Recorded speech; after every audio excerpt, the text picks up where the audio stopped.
there's some correlation going on here. So according to the U.S. Census Bureau, our cultural diversity is doing like a shift, a flip, right? So we are going to see minority enrollment increase, whereas Eurocentric folk of backgrounds, that number is going to decrease and they will become sort of the minority, whereas the other groups are going to start to be a majority.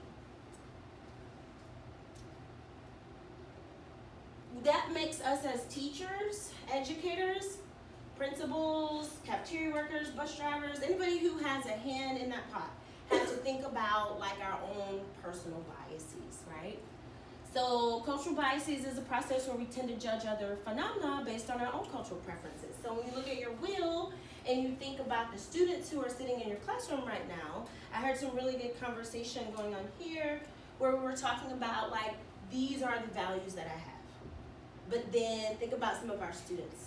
They don't have family structures like maybe we came from, and therefore their values may be a little bit different, and they bring all of that to the classroom with them. And as teachers, right, so in the classroom, we're expecting students to sit quietly in a controlled environment when their cultural experience might actually be the opposite.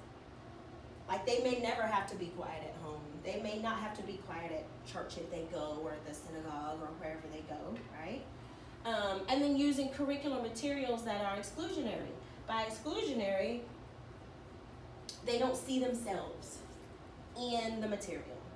And that's not necessarily anyone's fault, but that's, in research, I find that a lot of research says that textbooks do not take into consideration the melting pot that America is.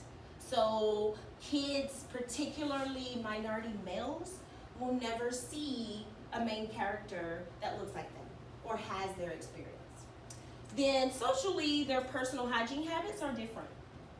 I had a student from Africa and they didn't use deodorant. So that made for an interesting situation. Being able to be sensitive to that and have the other students be sensitive to that. Their style of dress may be different. Their dietary habits may be different. Anything that brings them to their culture. We don't have any students right now that wears, is it called a hijab? Hijab? We don't have anyone who wears that. But if we did, our students and us, we would have to assimilate. We would have to figure that out so that our student doesn't feel singled out or pointed out, right? So, I want you to take a minute on the back of your circle and jot down an example of a cultural bias that you might have participated in the past. And I think that we possibly have. I'm going to tell you mine. So I have this thing about the kids saying on God. Okay? Culturally, as in the hip hop culture, for our young people, that's just what they say. That means I swear. Like we might have said when we were little, I swear. Their thing is on God. Drives me nuts. So for my cultural bias, don't say that. You're not going to say that in here. So I'm squishing their cultural habit.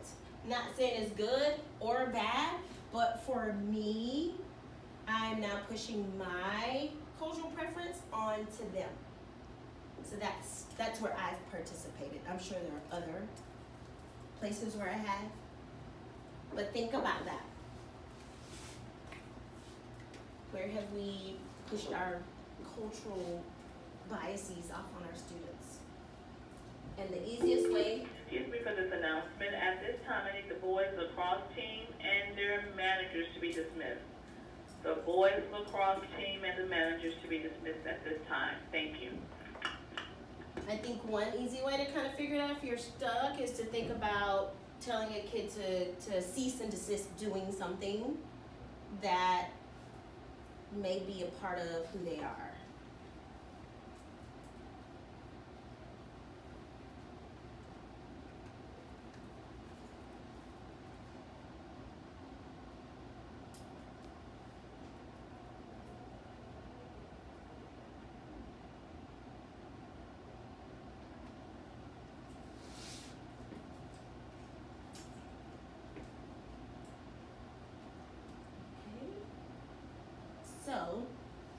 originally had planned, we put out a sticky note, we put it in our parking lot.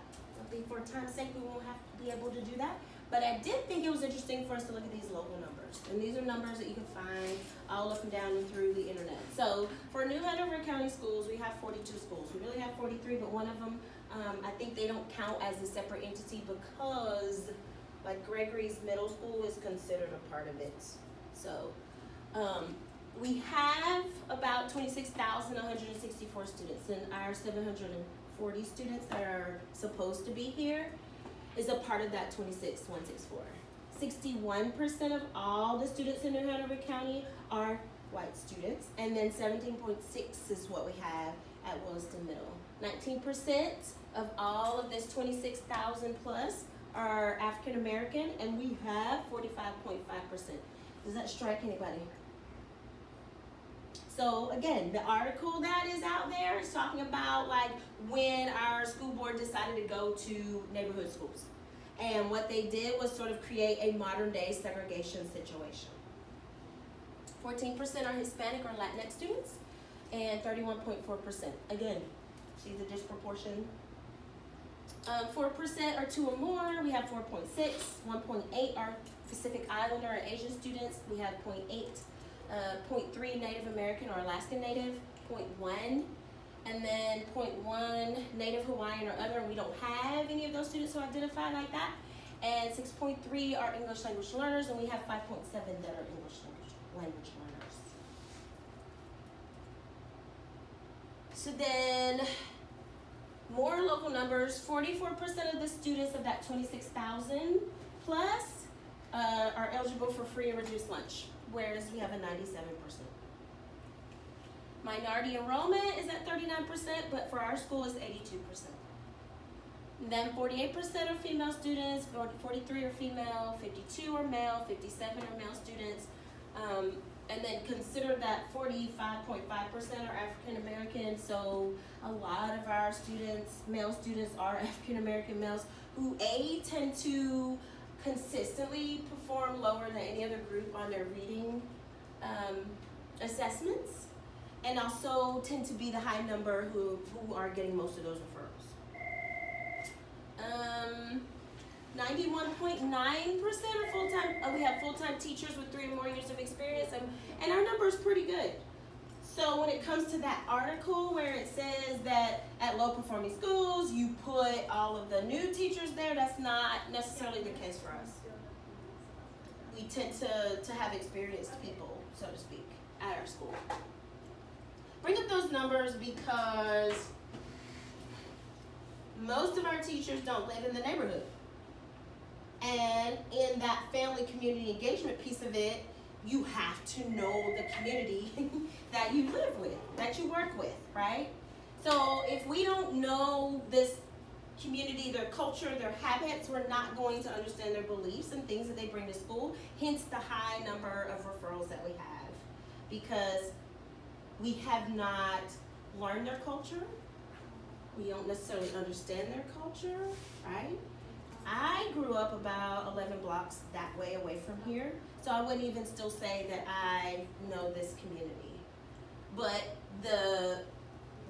I guess the history of the community is not what I grew up with and knowing.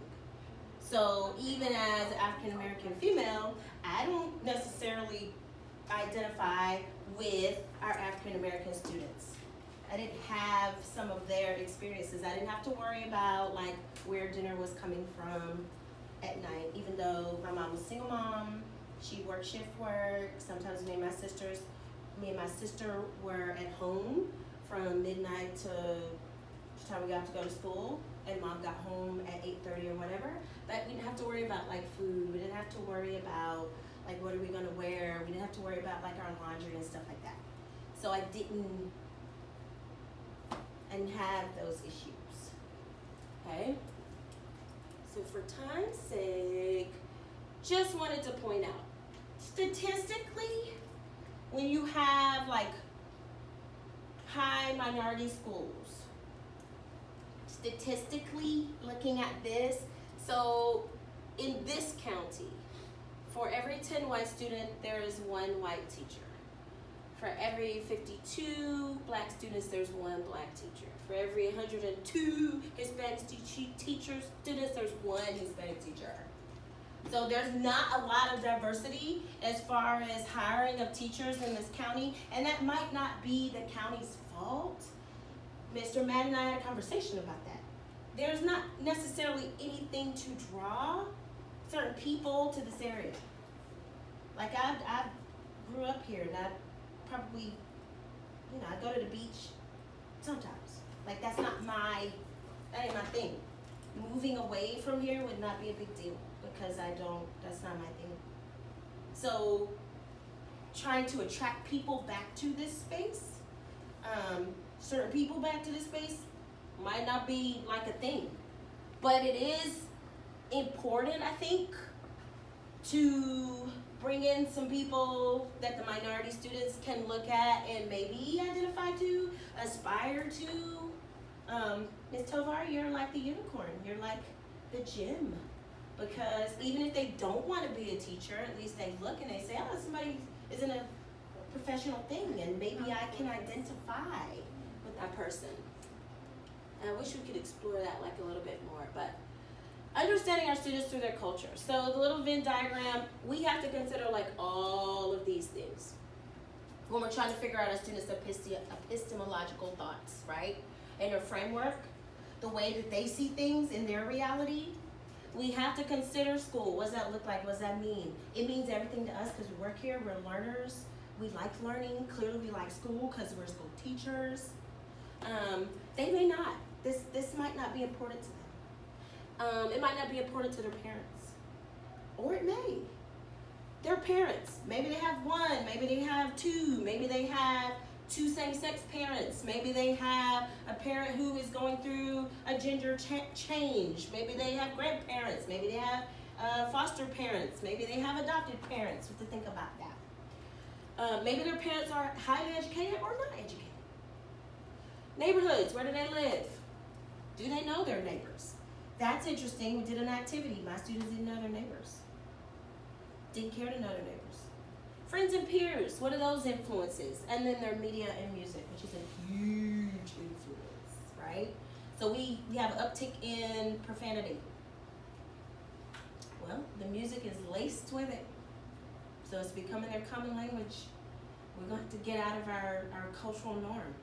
I would never use this language in front of my teachers. How about y'all? No. But for them, as long as I'm not cussing at you, it should be okay. All right? We have time to do this one little scenario. So it's opening house night and the hallway is full of parents and excited students. Mr. Jones waited patiently for his first visitor to approach the room. After watching the hallway full of people for a while, a parent and a student walked up to his door. Smiling widely, the parent walked up close to Mr. Jones and extended her hand and introduced herself. Hi, I'm Mrs. Atala, and this is my son, Kai. Uncomfortable, Mr. Jones, it should say, smiled tensely and took a step backwards as she extended her own hand. Slightly confused and offended, Mrs. Atala's smile disappeared as she asked some basic questions about expectations. In that moment, she felt uncomfortable and unwelcomed. So turn and talk with a partner about the scenario. Identify what Mr. Jones did wrong and what are some actions that she will need to take in order to help build a good relationship with that parent and that kid. So as Americans, we have like boundaries, right? Some cultures come close. And that's what happened there. So talk about that with the neighbor. How can Mr. Jones fix that? Ms. Jones fix that? Because now that parent feels offended. What did I do wrong?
I need Ms. Thomas' girl group to report to the media, to the cafeteria at this time. Thank you.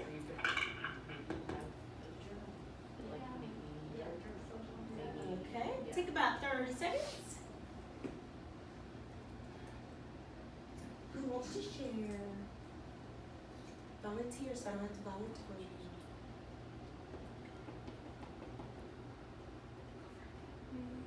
Okay.